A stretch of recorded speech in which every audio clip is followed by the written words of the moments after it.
बड़वानी में नर्मदा बचाओ आंदोलन के बैनर तले किसान आंदोलन के समर्थन में विरोध प्रदर्शन किया गया। बड़वानी में सोमवार को नर्मदा बचाओ आंदोलन के कार्यकर्ताओं ने किसान आंदोलन के समर्थन में प्रदर्शन किया।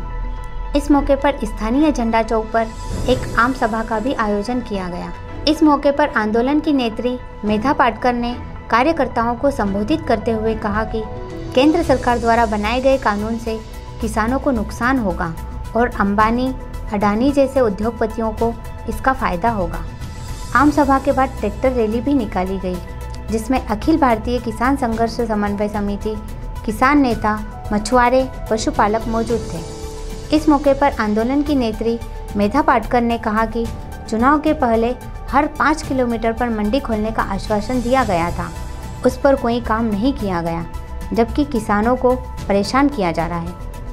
बड़वानी से अखिलेश साहू की रिपोर्ट। क्या कार्यक्रम रहा आज बड़वानी में आम सभा होकर, जिसमें केदार सिरोही जी और रामस्वरूप मंत्री जी किसान नेता पधारे हैं। लक्ष्मण राव चौहान जी और चंदू भाई यादव बड़वानी के किसान हैं। बिजली के मुद्दे पर लड़ने वाले डॉक्टर पटेल साहब हैं और गांव-गांव के किसान, मजदूर, पशुपालक, मछुआरे भी शामिल हैं। ये ट्रैक्टर उनसे वाहन रैली निकालकर हम गांव-गांव में सच्चाई बताते जाएंगे। इसीलिए मैं दिल्ली से आई हूँ।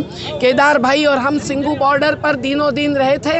यूपी के बॉर्डर पर रोकने के बाद 2 दिन रात वहाँ गुजर रहे थे और फिर योगी आदित्यनाथ जी को बॉर्डर हमारी खोलनी पड़ी थी। तो आज ये ज़रूरी है कि अडानी की रोज़ की कमाई 384 करोड़ है और अंबानी की रोज़ की कमाई 1085 करोड़ है।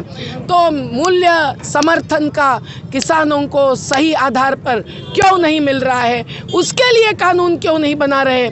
जो नहीं देगा उसको जेल और जुर्माना क्यों नहीं करवा रहे? निजी मंडियाँ क्यों खोलने की ज़रूरत है? हर 5 किलोमीटर में मंडी का आश्वासन था चुनाव पूर्व का, उसका पालन क्यों नहीं कर रही है?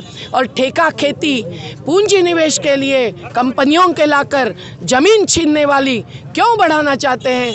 क्यों नहीं सरकार खुद किसानों के पक्ष में खेती में अपना निवेश कर रही है? ये हमारा सवाल है। और उन्होंने अपने जवाब में कहा है कि राशन व्यवस्था में भी निजी पूंजी निवेश होगा, मतलब राशन व्यवस्था खत्म होगी। इसलिए सबको लड़ना जरूरी है। ये रैली कहाँ का जारी है? ये बड़वानी से निकलकर अंजड़ होते हुए, मंडवाड़ा होते हुए ठिकरी तक जाएगी। कब तक चलेगी रैली? कल रात तक चलेगी। पूरे बड़वानी जिले की है? बड़वानी और धार दोनों जिले के नर्मदा घाटी के। दीदी, बड़वानी विधायक प्रेम सिंह जी पटेल ने बोला है कि मेगा पार्टी भड़काने का काम कर रही है लोगों को। ये वही प्रेम सिंह पटेल है ना, जिन्होंने एक चुनाव में बड़वानी के ओल्ड कलेक्ट्रेट के सामने मंच पर खड़े रहकर नर्मदा बचाओ आंदोलन को तन मन धन देने का वायदा किया था। अगर प्रेम सिंह पटेल भी अपने आदिवासी किसानों के पक्ष में हैं तो उन्हें समझना चाहिए कि जहाँ भी अन्याय होता है, जहाँ भी संविधान कुचला जाता है, वहाँ खड़े रहना हमारा कर्तव्य और जिम्मेदारी है और इसलिए हम खड़े रहेंगे। हमको सुप्रीम कोर्ट ने नहीं रोका है तो प्रेम सिंह भाई तो बिल्कुल ही नहीं रोक सकते।